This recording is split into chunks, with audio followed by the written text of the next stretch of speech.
जय श्री कृष्ण, जय श्री कृष्ण, जय श्री कृष्ण। जय राधा रानी की जय, जय सिया रामचंद्र की जय, जय वैष्णो माता की जय, जय खाटू श्याम की जय।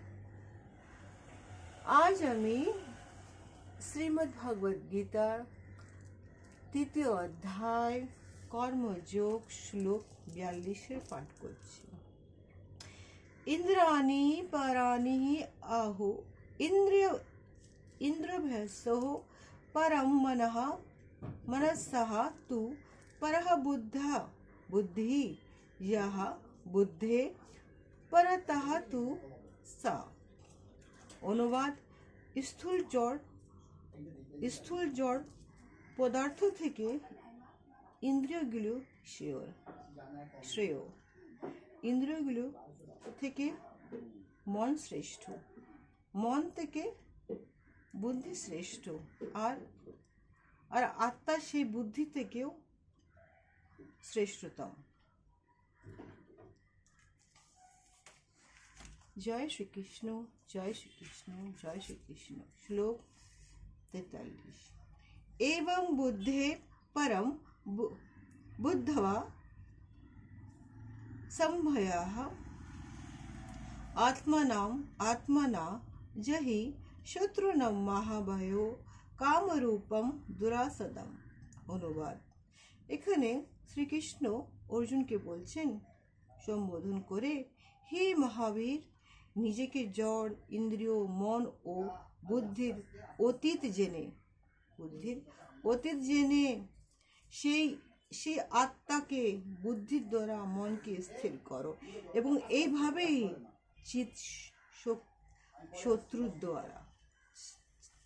চিরশক্তির দ্বারা কামরূপ দুর্জয় শত্রুকে জয় করো। তার মানে এখানে বলছে কি, ভগবান এখানেই বলছে কি, কৃষ্ণ ভাবনা উন্মেষ হলে পরমাত্মা ও শ্রীকৃষ্ণের সঙ্গে আত্মার দ্বারা নিত্য সম্পর্ক অনুভব করো। তাই তখন তার জড় দেহ অনুভূতি থাকে না। দেহগত কার্যকলাপগুলো হচ্ছে ইন্দ্রিয়র কার্যকলাপ, তাই ইন্দ্রিয়গুলি নিষ্ক্রিয় হয়ে যায়, দেহ নিষ্ক্রিয় হয়ে যায়, কিন্তু সে অবস্থায় মন সক্রিয়। তেমন নিদ্রিত অবস্থায় আমরা স্বপ্ন দেখি, কিন্তু মনেরও উদ্যোগ হচ্ছে বুদ্ধি, আর বুদ্ধির উদ্যোগ হচ্ছে সে আত্মা। আত্মা যখন পরমাত্মার সাথে যখন যুক্ত হয়, তখন বুদ্ধি, মন, ইন্দ্রিয়গুলির স্বাভাবিকভাবে পরমাত্মার সাথে সেও যুক্ত হয়ে যায়।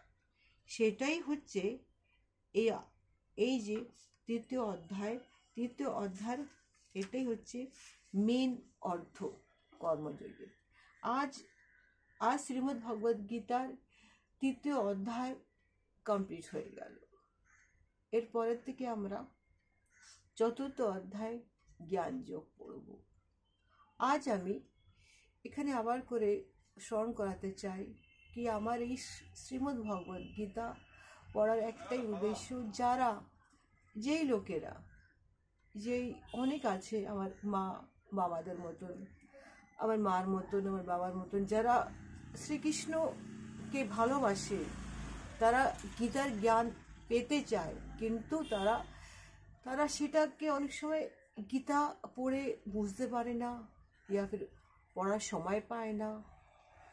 যাই কিছু হয়ে থাকুক, এটা তাদের জন্য, তাদের সবার জন্য কি, তারা কৃষ্ণকে আরো করে জানুক, মন দিয়ে জানুক, প্রাণ দিয়ে জানুক।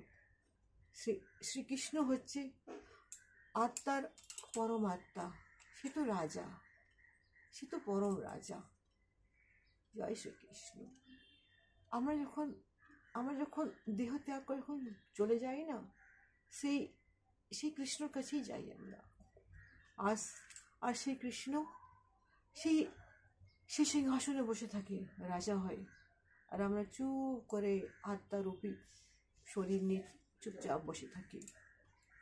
আর ভগবান যার উপরে কৃপা করে, ভগবান তাকে তার নারায়ণ লোকে নিয়ে চলে যায়।